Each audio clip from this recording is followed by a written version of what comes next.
title must be stripped immediately. US backlash as Sussexes use title again in latest letter.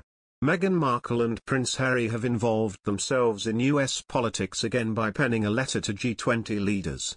Meghan Markle is dividing opinions again after using her royal title in a plea to G20 leaders over vaccine commitments. The Duke and Duchess of Sussex teamed up with WHO Director General Dr. Tedros Adhanom to sign the letter which called on the world's leaders to vaccinate the world. But the couple are now being mocked, with Twitter user Calico Albreeze1 labeling them a retired prince and a retired actress, and Will Master saying Americans don't care about royal titles. But supporters have come out to defend the couple, saying it's the way they should be addressed out of respect. In the open letter, Harry and Meghan claim promises of vaccine donations from nations are not reaching the globe's most vulnerable. Experts and Twitter users disagree on Meghan Markle and Prince Harry's campaign for COVID-19 equity. Unsurprisingly, thousands of Twitter users have taken to the social media platform to give their opinion about Meghan Markle and Prince Harry's latest approach to secure vaccine equity across the world. Many Twitter users were supportive of the couple's campaign.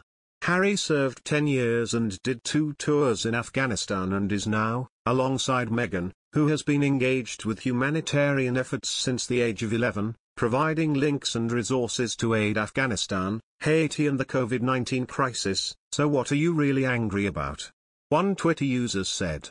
Other Twitter users were not so supportive of the couple's quest to ensure that all countries have access to COVID-19 vaccines. No one cares what they say. If they're so bothered about the poor getting vaccines, why don't they convert their immense wealth and buy vaccines for the poor? Another Twitter user said. A few experts have also come forward in the past month to criticize the logistics behind the couple's campaign, particularly their plan to waive the vaccine's intellectual properties to get them out more quickly.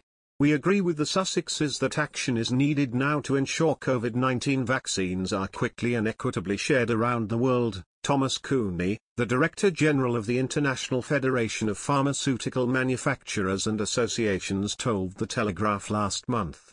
However, waiving intellectual property rights of COVID-19 vaccines will not increase production nor provide practical solutions needed to battle this global health crisis. The Sussexes joined forces with WHO Director General, Dr. Tedros Adhanom Ghebreyesus, to issue the correspondence on the eve of the G20 summit. Within the piece, they refer to access to the COVID-19 vaccine as being a fundamental human right. The couple also add that every discarded dose of the vaccine should outrage us all.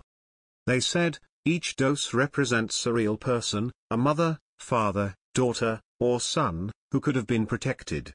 Each of us come from very different places, backgrounds, and life experiences, but we share a common goal, to tackle global inequity.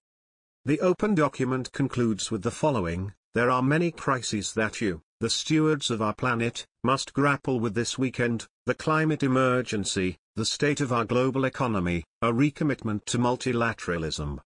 Yet, in many ways, making headway on these priorities depends on whether we can beat this pandemic. Cooperation of historic proportion is the only solution.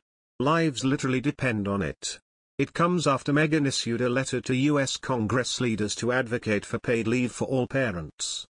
She drew on her status as a mother of 2 within the campaign piece and issued a call to ensure that millions of American families can access guaranteed paid leave. The letter was written on Sussex-headed paper and was signed off with Meghan's Duchess title. However, it emerged on Thursday that US President Joe Biden has not included paid family leave in his $1.75 trillion, £1.27 trillion, spending plan.